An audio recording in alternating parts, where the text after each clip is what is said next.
This is my Volkswagen Golf GTI that I bought for cheap. That's because when I got it, it had a dreaded engine warning light. Which luckily I've managed to fix, and after driving it for the first time, that engine light stayed off. But at some point, somebody had fitted a rear tow bar which was really letting this car down. So I removed it, and as always, things didn't go to plan. When I removed the tow bar, I realised I needed to buy a whole new crash bar and bumper. Which should have meant that once this is taken care of, it would have only left me with a few little jobs to sort out. But since then, I've noticed something. Yet another problem, which turned out to cause an even bigger one. Oh my God, it's just snapped. But first, let's get this rear end back together. Okay, so if you can remember from last video, this car came with a tow bar attached, and how they attached it was a complete new crash bar with the tow bar bracket on it, and they'd also cut a hole in the rear valance, which if I was to own this car, that would really annoy me. So luckily, from a local breakers, we managed to find a original crash bar for a Mark 5 Golf GTI, and we had to buy a full rear bumper because no one would want to sell the valance on its own because they'd not be able to make any money out of the bumper. So we've got a new rear valance without that horrible cut in it. So all we've got to do for now is swap over the old one, which we've got here with the cutout. We've just got to swap over this kind of plastic piece, that one, onto this one, and then we should have a nice fresh rear bumper. So let's quickly do that. I guess luckily on these Golf GTIs, the rear bumper comes in two separate parts. If they didn't, I think they would be a lot more expensive. So all I've got to do is undo all of the clips holding this rear valance onto the rear bumper. I can separate them and then install the new rear valance onto the old bumper. And once that's done, we should have a pretty intact rear bumper in pretty good condition.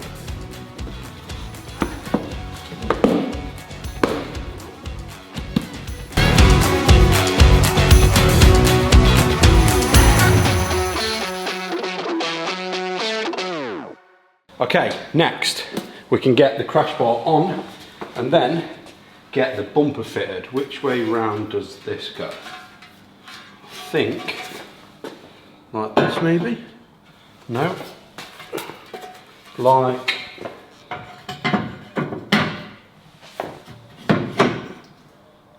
this? Like that. And once again, luckily, the previous owner, whoever installed the tow bar, left all the original bolts in the bolt holes, so I can get the rear crash bar fitted. Crash bar fitted, right. Let's get this new bumper on. This is going to make the back end look so much better. Next job is to get this rear bumper with the new valance back on the car. Luckily, these are pretty easy as well. They slide into each side of the arches, and then I can start refitting all of the bolts that hold the bumper to the car.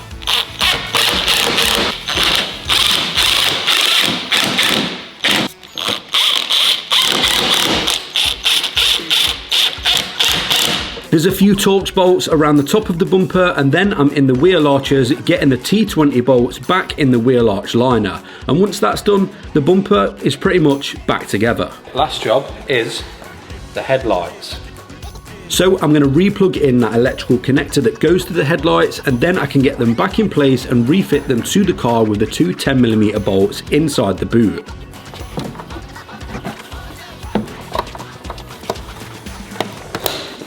And I'd personally say that is a job well done. And luckily, it hasn't cost much money. The rear end is complete. Look how much better that looks. I know it took a little bit more work, but that is definitely worth it. We've not got that horrible hole down here. That is a job well done. On to the next one. Okay, the next one is a pretty big job, and it's one that I didn't manage to get done in the last video. This might take a while, and I'm not really looking forward to it because we need to do the dipstick. So that one can come out, and that one should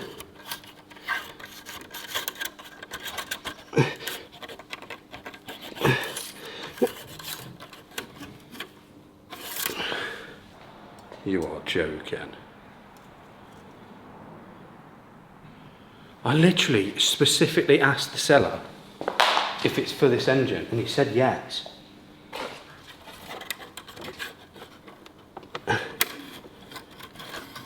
Oh, and it don't fit. I literally said to him, will this definitely fit the BWA Mark 5 Golf GTI engine? And he said yes. And it doesn't fit again. Actually, this has turned into a big job. Right, I'll order another dipstick. I actually can't believe that. Like, I cannot believe that. For some reason, trying to find the correct dipstick for this engine isn't so easy, but I know a place that will get me the correct one. Okay, I've got a solution for the dipstick. I've nicked it off George's Audi TT. So, at least we know for this one, it is definitely sealing properly, and both them clips are nicely seated in place. Now, what I'm going to do is I'm going to order a new one from Autodoc, because I know that they'll actually send me the correct one. Now, if you don't already know about Autodoc, Autodoc is your go-to app for all of your car parts and maintenance bits. They cover 27 European markets and have over 7 million car parts from all your main brands at better, affordable prices. So, if you see over there, that is my daily, and I need a few parts for it because it's well overdue. Now, I'm going to order these through Autodoc because it is just so easy to do so. And also, with their UK warehouse, they will come in as little as 48 hours. So, I'm going to get some oil, I'm going to get an oil filter and an air filter. And I'm also going to order the other dipstick for this so I can replace it on George's car. Now on Autodoc, all of that only came to £81.51p, and if you have a quick look on screen at your generic normal car parts provider, that would have been £130, so it's a big saving. Okay, they're on the way. So if you do need any car parts, make sure you give Autodoc a shout with the discount code JC5 for 5% off everything. Right, next job on this Golf. Okay, on to the next job for this Golf, which is actually on the interior, and this is something I noticed straight away, and it's one of the most common things on these Golfs. The headliner is all saggy and horrible. It's all come away from the foam, and we're going to need to sort that because that is just not what you want. It makes the car feel so much older. So let's get this out. I've got to take off all of the bits holding it on, the handles, all the interior lights and stuff like that, but once we've got it out we can then have a look and see how we're going to sort it. I'm not sure if we'll be able to sort this one or we'll have to order a new one, but let's get it out. Okay, let's make a start at getting this headline back out of the car. For some reason, on these cars, it's very common for the glue to unstick and the headliner to start to sag. So we need to fix that because that's something that would be really annoying. To get this headline out, there's loads of T30 bolts scattered everywhere, underneath the sun visors, underneath the lights, and in a few of the pillars. So I need to get them all out of the car so we can get this headliner loose and pull it out of the boot. And after a while and a little bit of wrestling, I managed to get it free.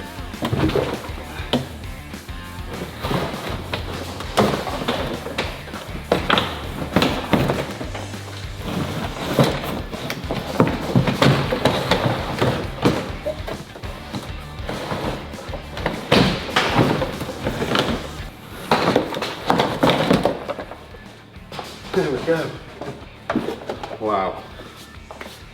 That's seen better days, isn't it?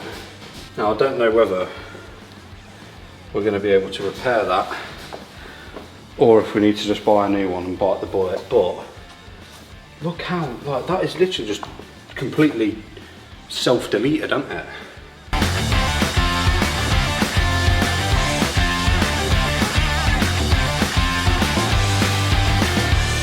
We've got two options for this headliner. Option one is to order one online, which is going to cost £280 plus £75 postage, which is extortionate. Or the other option is what we do best, and that's give things a go ourselves. So I'm going to do that. Luckily, I've found a company that sell this exact material or pretty damn close.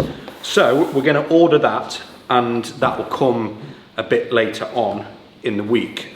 For now, I'm just going to start by taking this material off, which is just all nasty and horrible, and then we need to get all of this nasty, horrible foam stuff off that you can see here. This makes an absolute mess, so I'm going to go do it outside.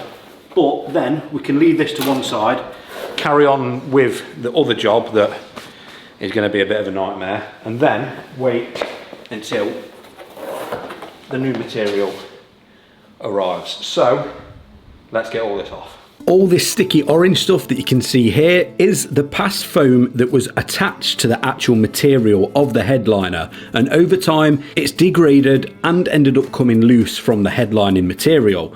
Luckily this is pretty easy to get off, so I'm just going to get a bit of Scotch-Brite and sand off all of that excess foam to make the headliner as smooth as possible, ready to install the new material. Okay, the headlining is all prepped, waiting for the material to arrive.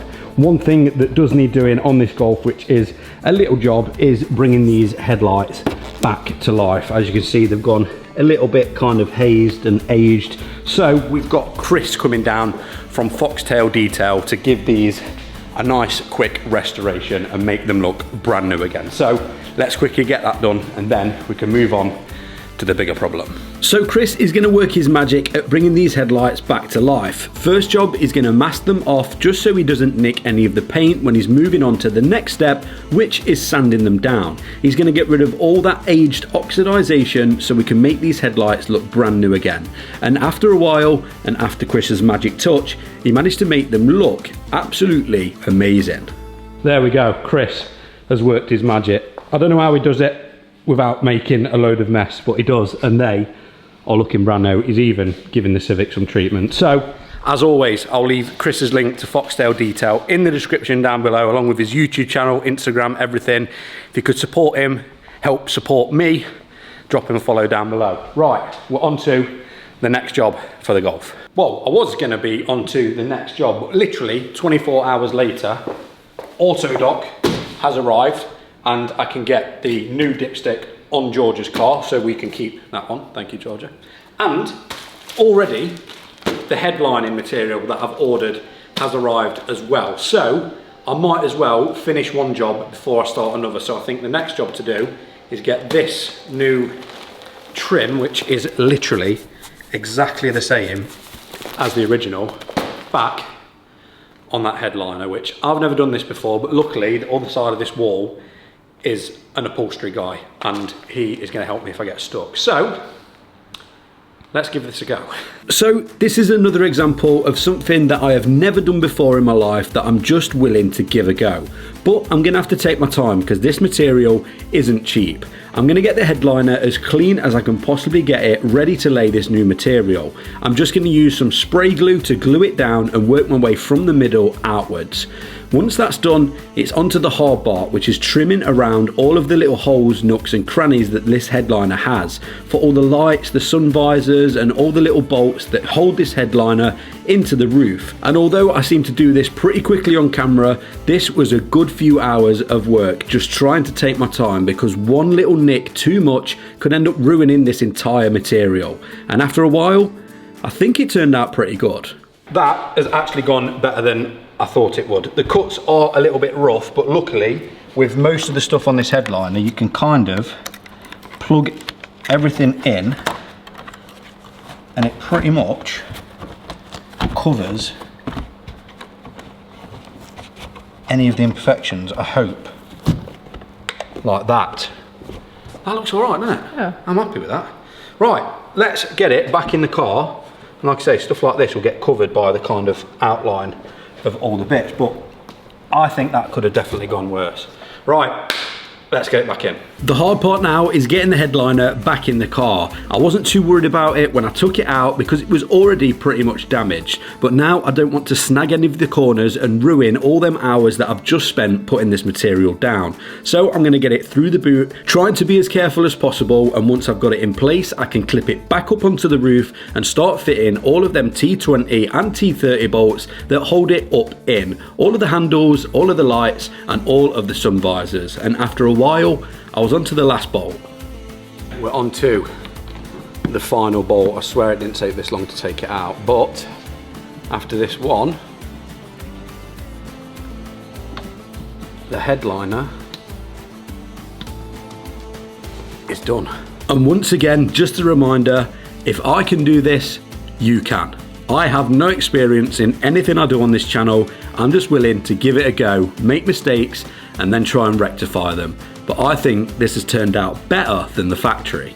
Honestly, I'm actually really impressed with how that looks. It is a little bit darker kind of colour to the originals, but I think the originals might have faded a little bit. I'm well happy with how that's turned out. It properly looks, I'd say, better than factory. Okay, now we're on to the next job. Okay, to show you what the problem is, I need to replace that battery. I don't know what's gone wrong with it, it just keeps going flat, but it doesn't look like it's been replaced in quite a long time. So we've got a brand new one. Again, thank you to MPD. Let's get this off, get the new one in, and then I can show you what that problem is. So to get this new battery on, it's pretty simple. Of course, I'm going to undo the negative terminal and then the positive terminal. And down the left-hand side of this battery, there's a 13mm bolt holding it nice and snug in place. I'm going to take that out and get the new one fitted. Job done. Now we can move on to the problem. Okay, I need to scan the car through to show you what the issue is. This came up after I filmed the last video. Hold on. Oh yeah. We're all working. Anyway, this problem came up after the last video when I thought the problem had been solved, but one of the fault codes has stayed away, but I'll scan it through and show you the one that's since popped up. In the last video, when we scanned this car through, it had two main fault codes. One of them was the EVAP emission control incorrect purge flow. That was triggering the engine warning light, which has now gone. But the one that I can't seem to get rid of is the system too lean at idle for bank 1. But after scanning the car through, I realised that that fault code had now gone away. So I'm going to take the car for a bit of a drive to see if it will come back, because I know for a fact that after the video, it definitely came back up on the scan tool. But even after driving, still no fault code. Yeah, no trouble codes. Unless it had like a bit of a moment or something. There was definitely, it was something like too lean. I'm 99% sure it was the same fault code as what we had before. We had two, one of them went and one of them stayed, but yeah, we've got no fault codes whatsoever. I'm not convinced that there's no fault code still. It definitely came back on and I haven't done anything to try and diagnose it since. So I've just got back from taking it to Motor Parts Direct in Derby. So I've driven it for about, what, 40 minutes? And I'm going to scan it again because, I don't know, the last thing I'd want to do is say it's complete and it still end up with a fault code. The engine light hasn't come back on, but I'm intrigued to see if the little fault has come back. So let's scan it through again. And after taking it for a longer drive at more of a steady speed on a dual carriageway or motorway, I scanned it through again, and this time the fault code came back. Okay, here we go. This is the fault code I was talking about. Active/static. System too lean at idle bank 1. This is the exact code that I've been talking about. So we're gonna have to try and get to the bottom of that. I'll do some research and see what that fault code is. Like I say, it's not enough to trigger the engine light, but it's definitely a fault code that keeps coming back. So we'll try and sort it. At least we know what that fault code is and we can do a little bit of diagnosing and try and find out how to fix it. One other problem that I've found, which is actually on the outside of the car, I don't know how this has happened, but the kind of dust shield for the brakes has come loose, so we also need to fix that. But first, let's try and see if we can solve this stupid tooling problem, because that needs to go. Stay there.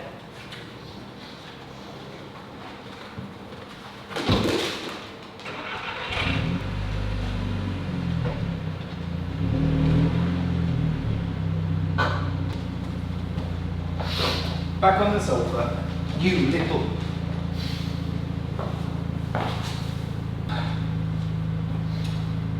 So after doing a little bit more diagnosing and a bit more research, I was always being told the same things as the fault code that we originally fixed, the one that triggered the engine warning light. So I'm not sure if the fault code that's just come back would eventually trigger the other fault code and then trigger the engine warning light. I guess I'm gonna have to try and find out. Now, when it comes to these type of things, I'm learning as I go along.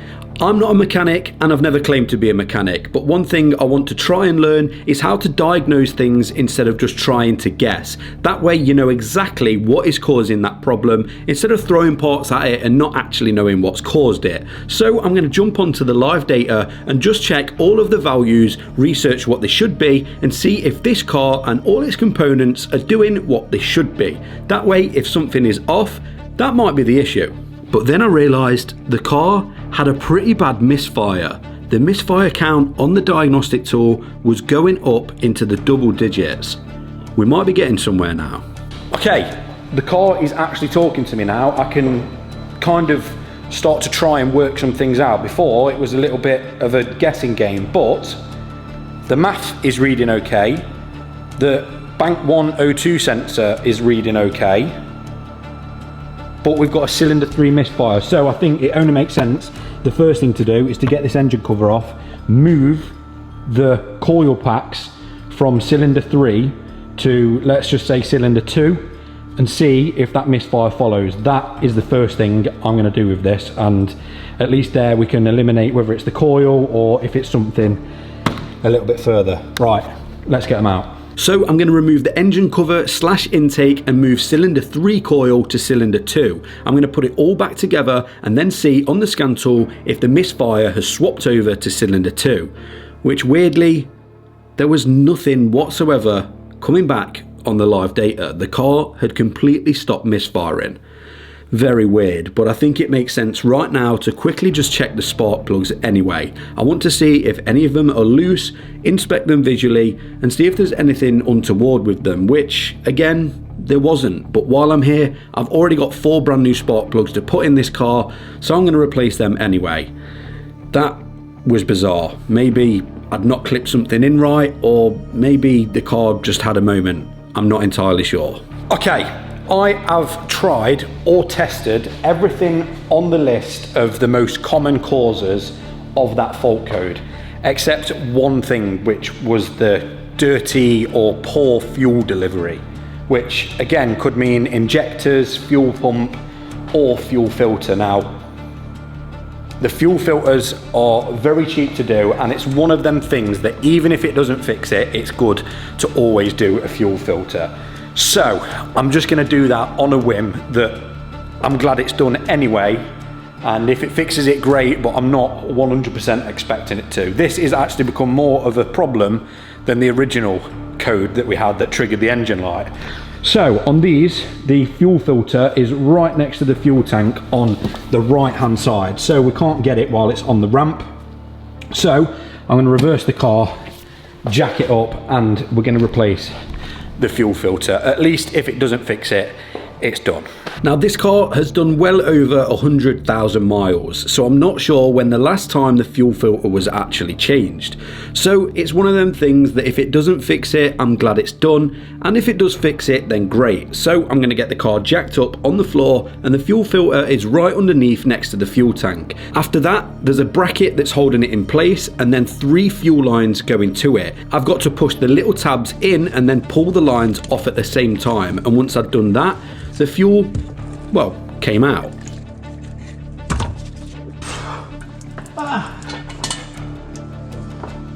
It's gone everywhere. It's all in the air.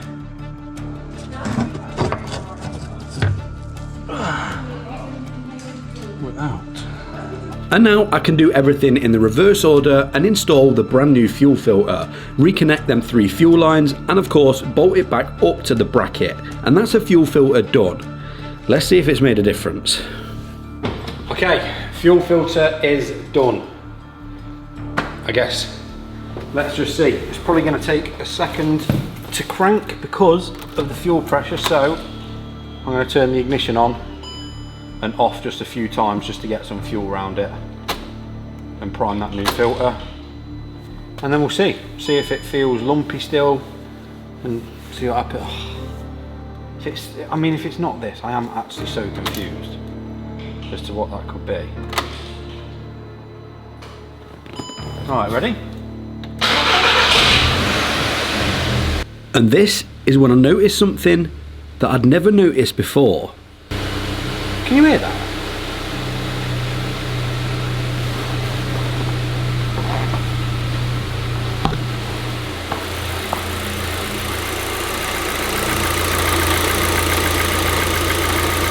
Listen down.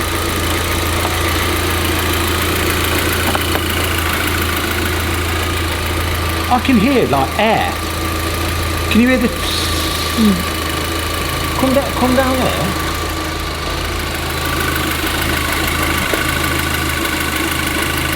Oh my god, I can literally hear air.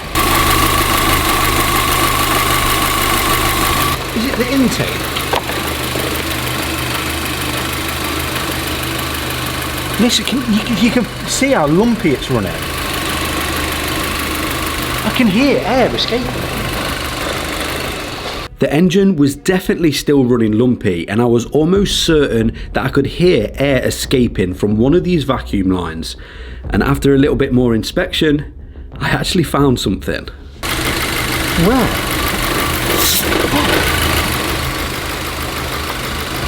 Oh my god! It's that pipe. That pipe's got a... It's like not even tied. This one down here, look.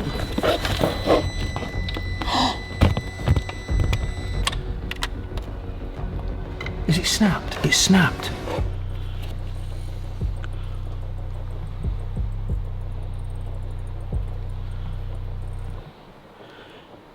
That's 100% the vacuum leak. Look at that. Is it snapped off or is it... No, look, so it attaches to there and all the way down there. That's definitely the leak. That's but why wouldn't that come up in the smoke test? That's 100%. Look at it. It's got a massive crack down it, both sides as well. That was 100% what I could hear then. Because did you notice when I pulled the pipe down, it started to run really lumpy.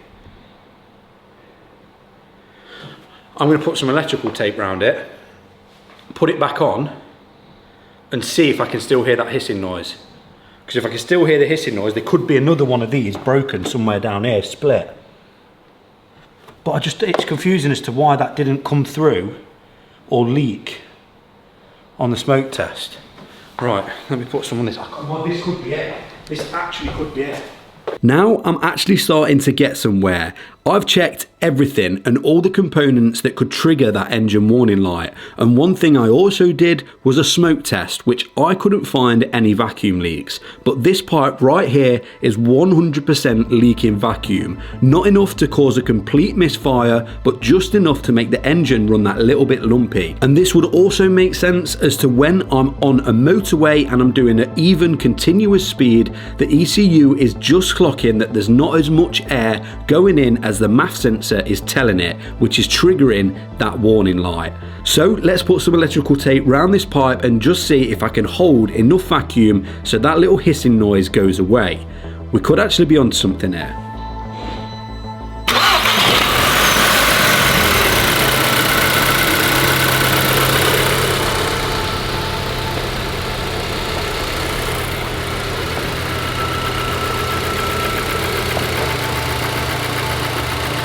It's gone.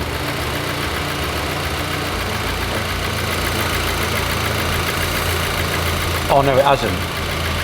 It hasn't. Look. can still hear it just hit.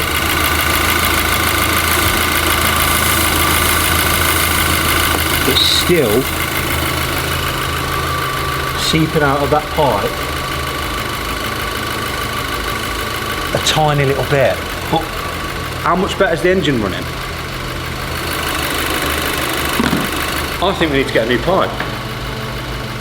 Get a brand new pipe, and then at least we know that that's sealing 100%, and I'm certain that is the problem.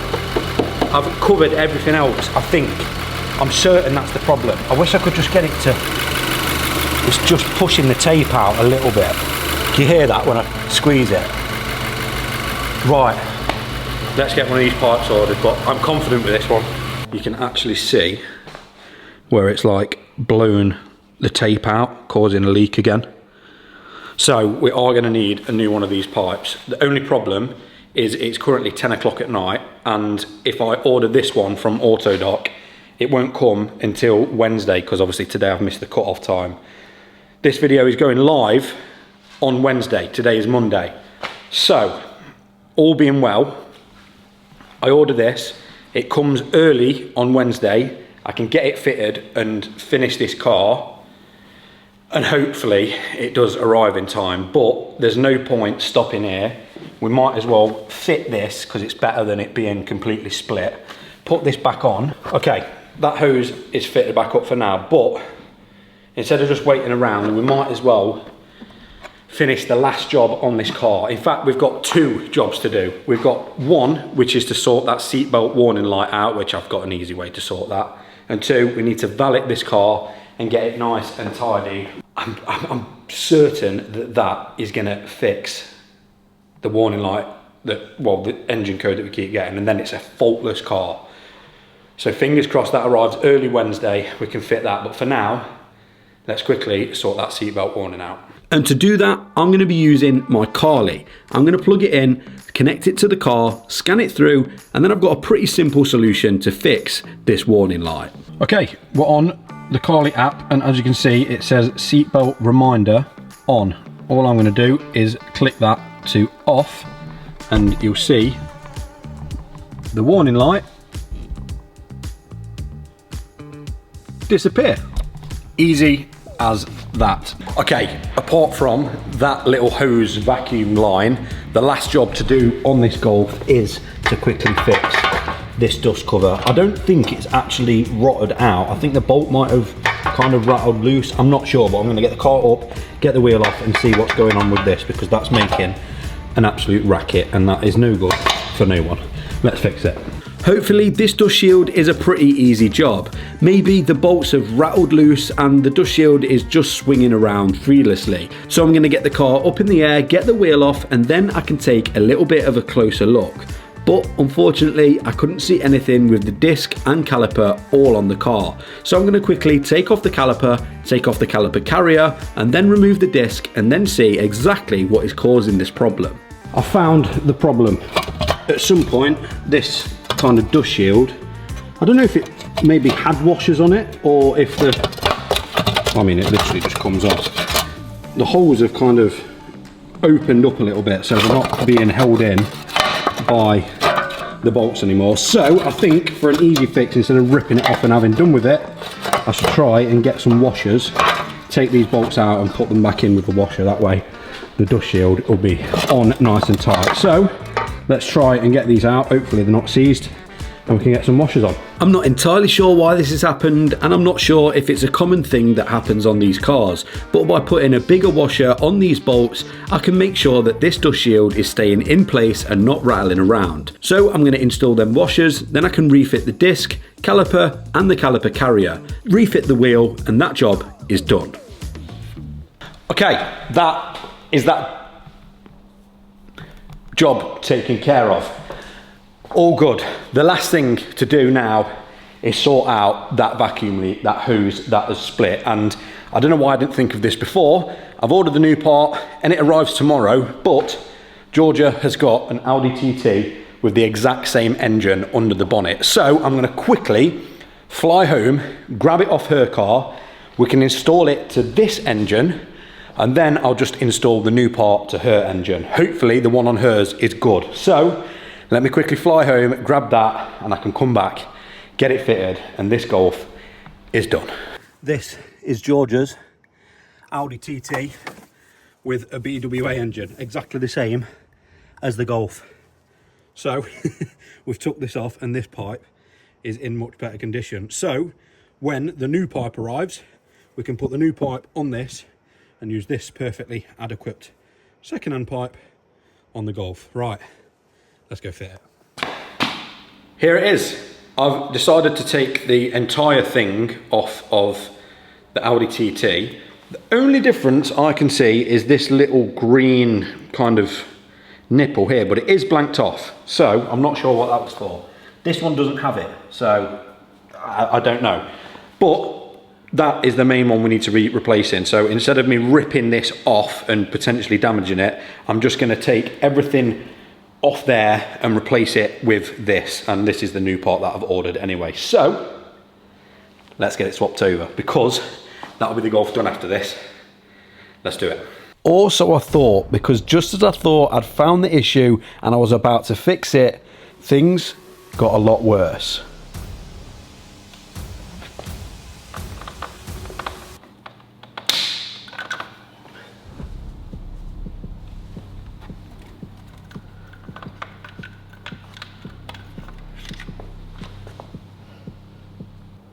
Oh no.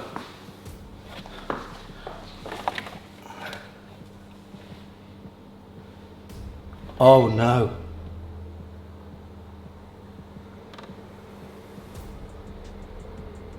Oh my God, it's just snapped.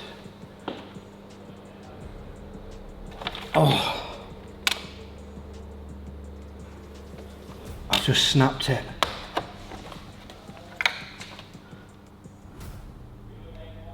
Oh. Oh no.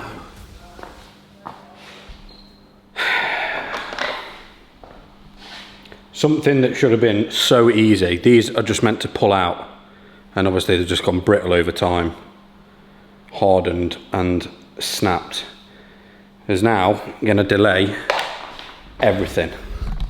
There's like a big plastic kind of housing down here that's got a load of water pipes going to it. I don't even know if you can see down there. It's all the way down there. I just got to hope, I think it does bolt off the engine block because it's plastic. So I've got to remove the battery now so I can get access to it all, take off all the water pipes that go to that little plastic housing, and somehow try and get that out. This is just so frustrating. It was one clip, one single clip. All that needed to do was come out, and I could have put this new part in, and that would have been it. That would have been literally it. One clip has now caused all of this. It's just, this is just typical working on cars. It's just so frustrating. It was so close to being finished. So I guess let's get this whatever it is off, and I'm gonna have to try and get a new one. I have no clue where I can even find one from, but so annoying. Frustrating, but I guess this is all part of the game. Some you win, some you lose, and some things you break and have to replace. So I'm going to remove the battery so I can get down underneath this side of the engine to get to this coolant flange. There's a load of coolant pipes going to it, a few vacuum lines going through it, and once I've disconnected all of them, I should be able to get to the 3 bolts holding the coolant flange to the side of the engine block. And hopefully after that, it'll come out.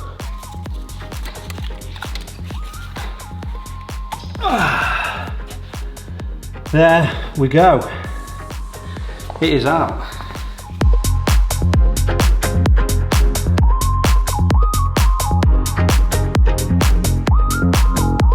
The new part has arrived, and I think it's going to be a little bit trickier trying to fit it than it was to take it off, but we're giving it a go. So first job to do is to get the coolant temperature sensor back in to this coolant flange. It literally pushes in like this, and then I've got to get, wherever it's gone, there's a little clip like that attaches around here to hold it in place. So I'll quickly get that in and then we'll get it back on the side of the engine. So to get the coolant temperature sensor back into the housing, I'm going to lube the little O-ring up with some red rubber grease, and then I can slide it into place and fit the little retaining clip. Once that's done, I can then fit this flange back to the engine block. So I'm going to get it in place, refit the 3 Torx bolts, and then I've just got to make a start at connecting all of the vacuum lines and the coolant lines back to this coolant flange. But once I'd done it, after a little bit of faffing around, I managed to get it all reinstalled. Okay, the new coolant flange is on. I think everything is plugged in and all the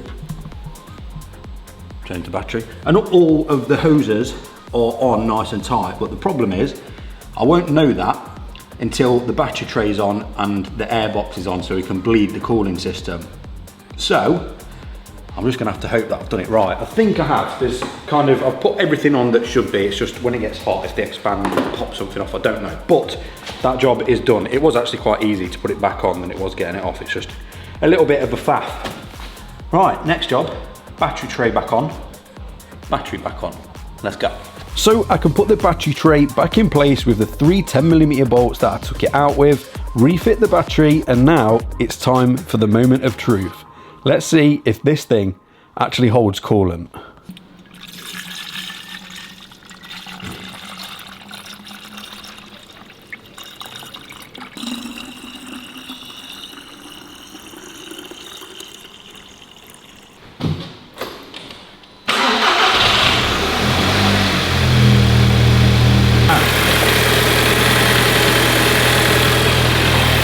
Oh no, the hissing's gone. Is that supposed to be leaking? The hissing's gone. Is it what I've missed on it? I hope it is anyway. It's all coming out there.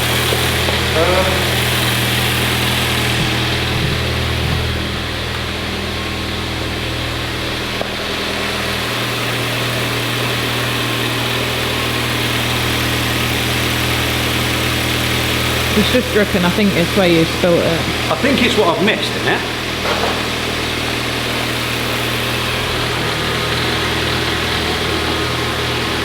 Oh, it's chucking it out. Oh no, look. No. Right, that's okay. I don't think that pipe's on properly. Again, pretty frustrating, but with a little bit of jiggling around, I managed to get that coolant pipe sitting flush to the coolant flange and refit the little retaining clip. So now we should be good. Yeah, that pipe's now got pressure going through it, I can feel it. It's not leaking. Okay, good. Unless it like kinked and it just weren't fully pushed in. Right, let's let it get up to temperature, let the coolant go around the whole system, and if there's no leaks, happy days, because that whistling noise has gone. Get in. So I'm going to let the car get up to temperature just so the thermostat can open and the coolant can flow around the entire cooling system. While it's doing that, I'm going to clear all of the fault codes that have come back since we've had the battery off, let the car get fully up to temperature, and I think we should be good. We're staying at temperature. We've not got no warning lights or engine codes coming up on the scan tool, and we've not got any vacuum leaks anymore. Good. One last job before we get it cleaned and ready to go is these number plates. They're really letting the front end down. The bolts have all rusted all over the plates, and they're looking a lot worse for wear. Even the back one doesn't look great. So we've already been to Motor Parts Direct and got 2 brand new number plates, so let's quickly chuck them on and then we should be complete.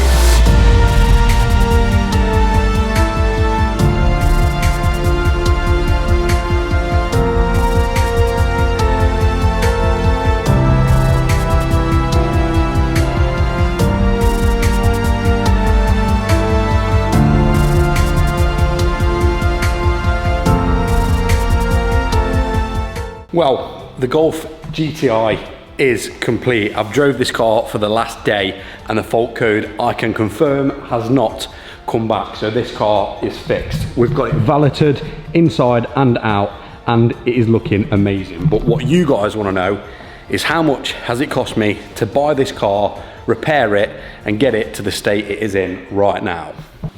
Okay, the question is, how much has it cost to get this Golf from what it was to where it is now? I've wrote down everything that we've had to spend on the car, and what you guys want to know is how much did the car actually cost.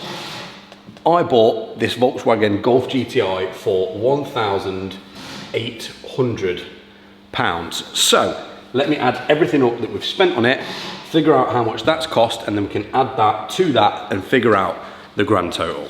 Okay, so we have spent £371. So add £371 to £1,800 brings us a total of £2,171 to fix and buy this Golf, which I don't think it's bad at all. We went a little bit over, but I'm hoping we can make some good profit on this car. So the Golf is now up for sale, and if any of you guys are interested in buying it, then just contact me on Instagram. But for now, if you did enjoy this video, please remember to like, comment and subscribe. I'll see you in the next one. Peace. O sol nasceu, novo dia chegando. Estamos cantando. Vamos com fé, correndo atrás, sem medo, sempre sonhando. Segue pra frente e bora com garra, assim vamos buscando. Cada momento de pé é uma chance de seguir.